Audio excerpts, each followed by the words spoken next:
did some work last summer. I worked at the United Nations in Geneva for 6 weeks, and then I worked with an organization in the UK called Girl Child Network Worldwide. And they originally were established in Zimbabwe, and were originally Girl Child Network Zimbabwe, but they've expanded. But so I'm doing my senior thesis on, hold on, I have some music going,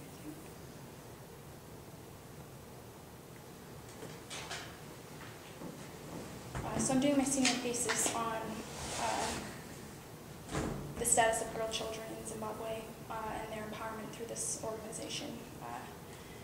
But I was asked to give a presentation to RCU, so I'm going to give some history that many of you are probably already familiar with. And Josh referred me to a website. I knew that ZANU-PF and Mugabe were, at least originally, Marxist-Leninist. And according to the reading that Josh suggested, it paints a very different picture of Mugabe than a lot of the research that I've done. So this week I did an interview with a Zimbabwean woman who would prefer to remain anonymous because of the politics going on in Zimbabwe right now. People disappear all the time. So, but yeah, so I'll be using sound clips from her interview later on in my presentation. But okay, so the Karanga peoples, also known as the Shona, are perceived to be the descendants of the original inhabitants of Zimbabwe.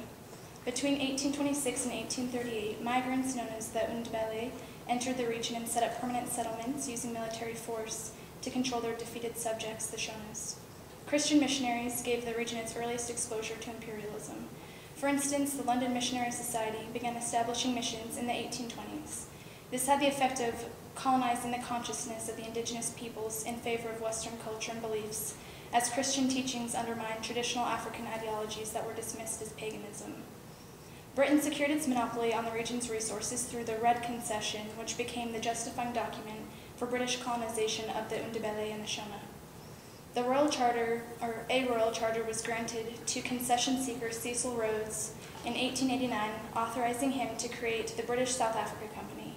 The British South Africa Company was given the ability to create a police force, fly its own flag, build roads, establish banks, conduct mining operations, and settle on acquired lands. In addition, African women suffered constant sexual exploitation by the white male settler population. In addition, in 1903, white male elites saw fit to criminalize sexual relationships between white women and African males in the Immorality Suppression Ordinance, without ever creating a penalty for a white man's rape or exploitation of a Shona or Undebele woman. In 1898, the Order in Council became the governing instrument of Rhodesia. Thereafter, in 1923, the responsible government was established essentially to protect and advance white interests through land seizures, segregation, and political and economic privileges for whites, while Africans were excluded from the political realm. Citizenship became racialized, and the society split into citizens and subjects. Africans were considered a mere source of cheap labor. By reducing the native population's access to land, the colonists divorced the native population from their land and took away their ability to sustain themselves through agricultural production. Due to this and increases in taxes, Africans were forced to sell their labor to mine owners. In essence, the Undebele and the Shona were becoming increasingly proletarianized. The first land reserves for Africans were designated in 1894 by the British South Africa Company. Further, the Land Apportionment Bill was implemented in 1931, wherein land was divided into fertile European areas, infertile native reserves, native purchase areas, and forest areas, excluding 7 million hectares of unassigned land. At this point, 98 native reserves were in existence. In 1951, the Native Land Husbandry Act forced more Africans into urban settings. In addition, the Urban Areas Act of 1947 denied housing to the unemployed, once again forcing Africans into wage labor. African women were treated as minors and were unable to access housing unless they were married. Hence, they were forced into marriage and childbearing, effectively producing more workers for the white capitalist settler. There were many instances of workers rising up. For instance, in 1945, 10,000 railway workers went on strike until the government promised to address their grievances. A bus boycott, however, brought out the tensions between genders when several African women who broke the boycott to ride the bus were raped. In addition, there is evidence that women were often sexually exploited during such struggles, although the nationalist movement preached gender equality. In 1959, the Unlawful Organizations Act was enacted, and African political organizations such as the African National Congress and the National Democratic Party were banned as they posed a threat to white domination. In response, the Zimbabwe African People's Union, known as ZAPU, formed in 1961. A faction within ZAPU believed the party was too quick to compromise with whites and decided to split from ZAPU in 1963 to create the Zimbabwe African National Union, known as ZANU. Thereafter, ZAPU and ZANU came together to form the Patriotic Front in order to fight for self-rule. The white-led Rhodesian Front won the 1962 elections, and Prime Minister Ian Smith declared a unilateral declaration of independence in 1965, despite Britain's unwillingness to grant Rhodesia independence until it agreed to majority rule. At the insistence of Britain, the Anglo-Rhodesian Agreement was signed in 1969, which was set to slowly give concessions to Africans and work towards majority rule. Furthering this process, the Lancaster House Conference in 1979 gave 80 seats of parliament to Africans and only 20 to white settlers. It held that European land could be purchased on a willing seller, willing buyer basis. Thus, it limited the scope of potential land redistribution. In 1980, ZANU-PF won the elections, having run against PF-ZAPU, among other parties, and Robert Mugabe became the first Prime Minister of independent Zimbabwe. 10 years after independence, substantial progress was made. For instance, enrollment in primary schools rose from 82,000 to 2,616,878,000. In addition, 84% of the population had access to clean drinking water as of 1988. Improvements in wages and working conditions were also made. Due to the fast-track land reform and resettlement program, by 2008, the number of white farms formerly numbering 4,500 was reduced to 500. By 2005, the white farming community was relatively powerless. However, hyperinflation reached 230 million% by the end of 2008, and the number of Zimbabweans living below the poverty line was estimated at 85%. Wealth was still, for the most part, unevenly distributed. It was estimated that 3% of the population, mostly white farmers and African bourgeoisie, continued to own the nation's resources. Mugabe himself claims 4 palatial residences and 4 farms previously owned by whites. In addition, according to a book titled Becoming Zimbabwe, quote, women remain marginalized in terms of the control and ownership of economic resources and positions in decision-making processes. The few women who benefited from ZANU-PF reforms and patronage were usually politically connected, and even they remained sidelined from important political and economic spaces, in almost the same way that female activists were marginalized during the anti-colonial struggle. One of my interviewees gave some detail about her experience with Mugabe's regime, and I'm going to play a clip from that right now.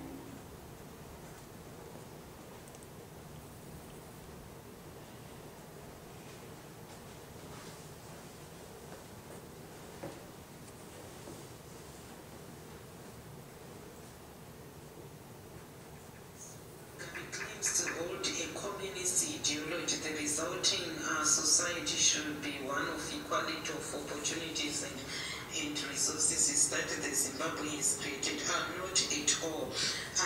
They went to war on communist ideology, that everything would be shared, but that was really cosmetic. It was not the original ideology. They tried and attempted something up to, say, 1984.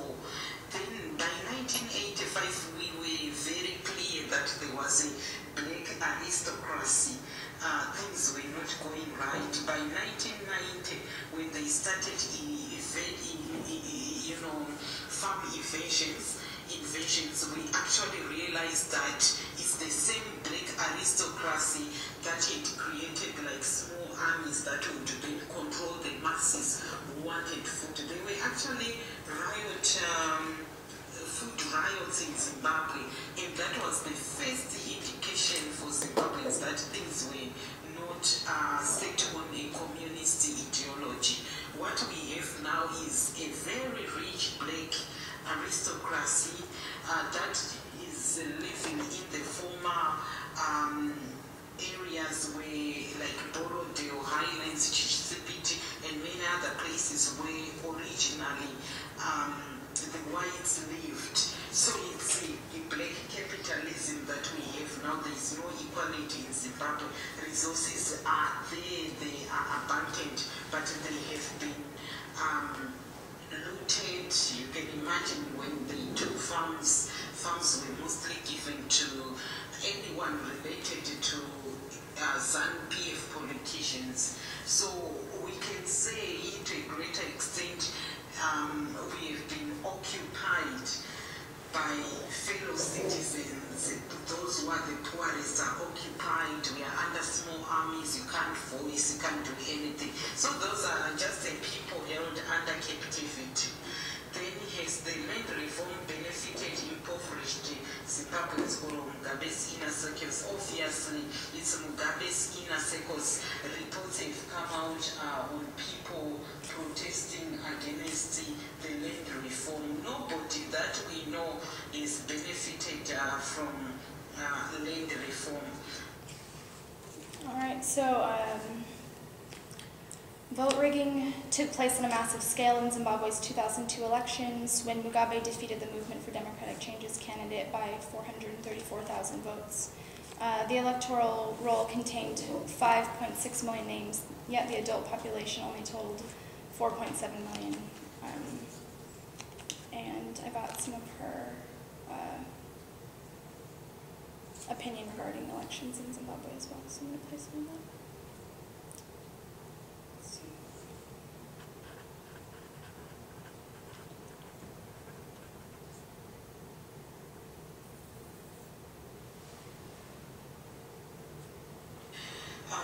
What violence is, how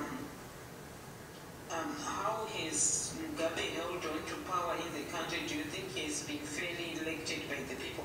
I think it's in black and white that Zimbabwe has not had free and fair elections since 2000. We have never had elections where somebody who is not left dead, maimed or injured for life, handicapped. We've got so many people who are now handicapped as a result of that. And for people in any village to just attempt to go to any election, they would rather stay away. So violence, physical violence has been used as a tool to intimidate people on what they are supposed to do. You look at elections, campaigns like Wafutira Papi, where have you voted and you have to show your finger.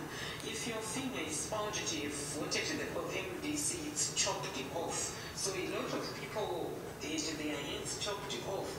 And this is the time Mugabe calls the time of madness. So elections were not free and fair. That's why at the moment there is a coalition government.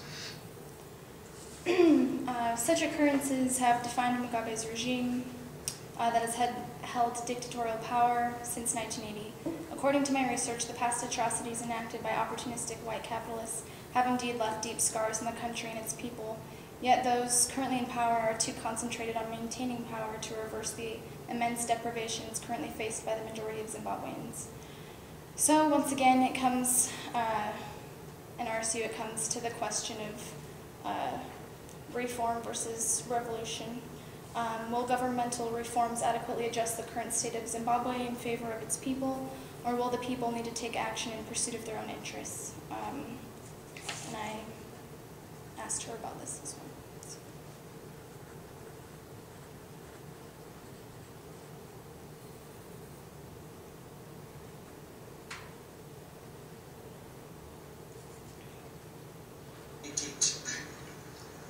Do you think the current system can be reformed to be more just, or do you think the structure is fundamentally exclusive and exploitative, hence requiring a complete change of the system?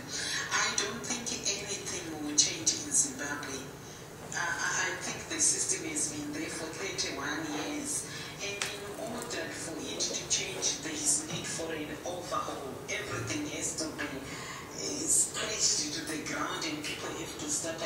because you can imagine this whole CIO is paid, they are on the payroll, the resources have been plundered, people have enjoyed taking diamonds, taking other minerals. We've got an aristocrat that is worse than any monarch that has existed on earth.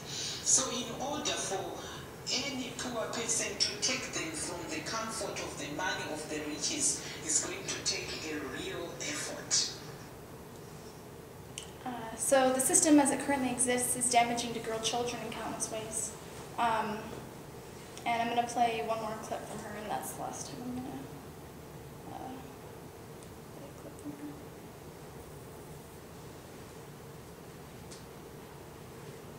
This is regarding her opinion of the system's abuses towards girl children. Nowhere to be found, we have disappeared.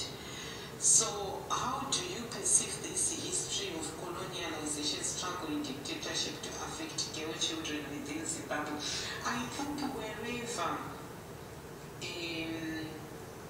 people are oppressed, the one who is most affected is the girl child, because she is a woman, she's also a child. Children in Zimbabwe have dropped out of school for the past 10 years. Girl children are nowhere to be found in school. And one thing that is really killed the girl child in Zimbabwe is the connection that has been made between politics and churches. There is a church that marries off young girls who are as young as 10, and that church has been endorsed by Robert Mugabe. Anyone who dares to touch it, they're in trouble. So the link between this apostolic church that practices polygamy, that forces girls to marry, and that is endorsed by the government because there are over 2 million of them who can vote for the party, is actually caused a lot of harm on children. And then if you see every election that comes in Zimbabwe, it's with violence. So rape has been used as a weapon of war.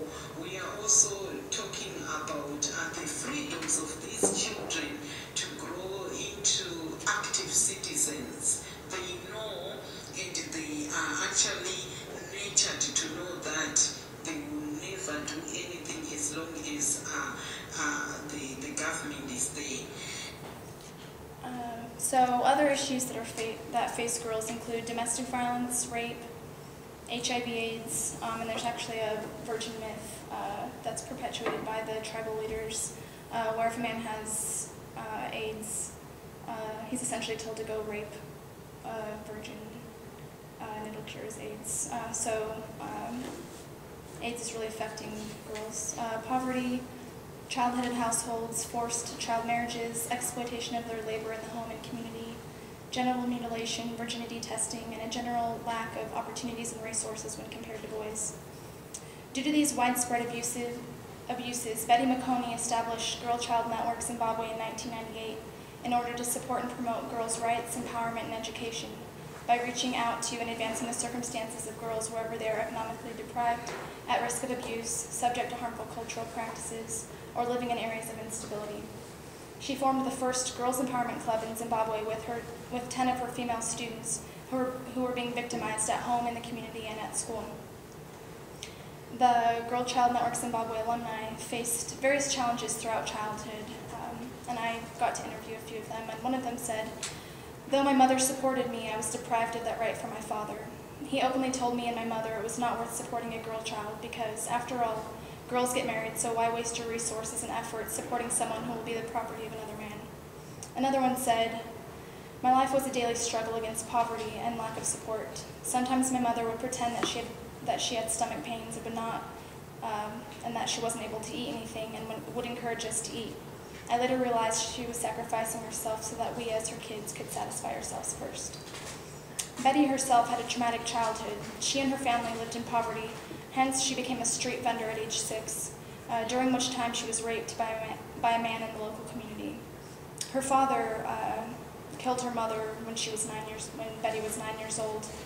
and she was forced into the role of mother for her younger siblings, and these are only a few of her struggles. Girl Child Network Zimbabwe, or Girl Child Network Worldwide as it's known now has 700 girls empowerment clubs in Zimbabwe alone, with over 900 established worldwide. These clubs function to initiate healing, to strengthen confidence, increase knowledge, develop empathy, enhance creativity, and to act as a forum for girls to express their grievances and to facilitate the creation of solutions.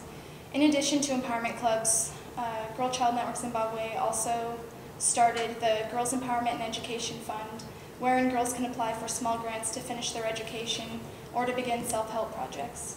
The organization also has a Girls at Risk support unit that carries out rescues for victims of rape and other forms of abuse, as well as girls who have been forced into child marriages. The unit takes these girls to one of 4 girls' empowerment villages within Zimbabwe that offer healthcare, therapy, and education, among other resources. The alumni of the organization are going on to do really incredible work throughout the world, and one desire they share in common is expressed well by one of the alumni who said, "I plan to enroll in a PhD program and then return home and use my knowledge for the betterment of the many girls who are struggling each day, and also be a part of the change in Zimbabwe and help it progress socioeconomically and politically. Many girls are still out there who, if given the opportunity like I was, have the potential to become great leaders, so I wake up each day with that in mind." That's it.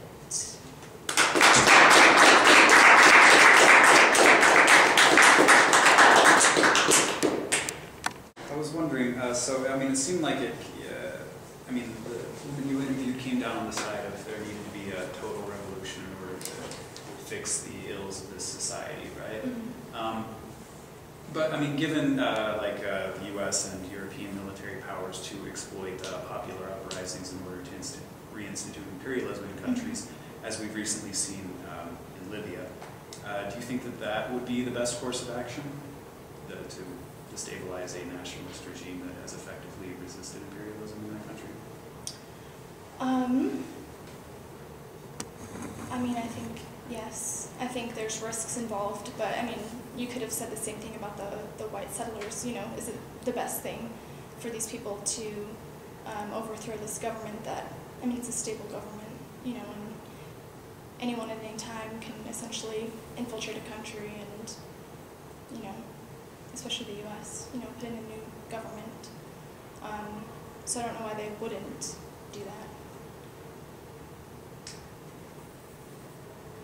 Yeah, well, I mean, except that we're talking about, to argue for it not destabilizing, right, the white settlers is an argument for, right, the white imperialism that exists, right? This is the current government is a government that basically overthrew the white imperialist power that existed in the country, and moreover, you know, transferred 20% of Zimbabwe's total land into like 160,000 different households.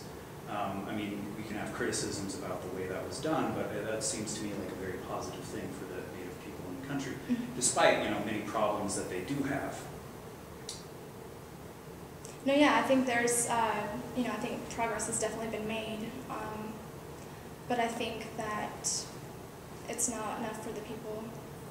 I mean, as Betty's expressed, as, you know, there's a lot of worker uprisings still continuing, you know, there's food riots, I mean, the people aren't happy. So, I mean, it's not a matter of, you know, is it what's best? I'm sure the people aren't gonna, you know, be thinking, you know, is the U.S. gonna come in and, you know, destabilize a new government? I think what the people, I think a revolution is potentially inevitable, and I think it would happen spontaneously. I don't think they're going to think it through in the way that you just described, so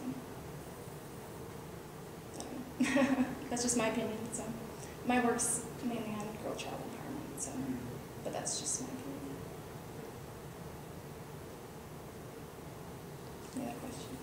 I noticed that you phrased your question to her slightly different. You didn't say the word revolution. Why do you think you chose to do that? Do you think there's kind of a, because of like Mugabe saying he was a revolutionary, there's a tendency not to want to repeat that? It wasn't for that reason, but I mean, I think I neutralized the terms for various reasons. One, I haven't talked to her about it before, and so I didn't want to close her off to the idea on the off chance that, you know, like many people here, that term is potentially a turn off for her, you know, aside from the ideas behind it. But also, English isn't her native language. And so that was something that I didn't consider until I'd already like created my survey. But my initial survey, this one was, I just interviewed her this week. And so that was also a big reason, or a big factor in shaping my questions. Outside of being a female, why is this so important to you? Like this specific, why this country, why not China, why not Mongolia, Vietnam? I think it's important in every country. It's not exclusively this country. It just so happens that I did work with this organization last summer. But aside from the fact that it was established in Zimbabwe, it's now a worldwide network. And so last semester I actually brought Betty and she presented at UVU. And then I took her to my home in California and we did a presentation there as well, trying to get girls' empowerment clubs started up here as well. And there actually are girls' empowerment clubs in the US, there are girls' empowerment clubs in the UK and throughout Africa and in Canada that's associated with this organization. So it's essentially a worldwide network, so I don't think it's exclusive to one country, but I do think that Zimbabwe is a really, really interesting context, just politically, economically, and just specifically for girls, because I think they're the most dispossessed.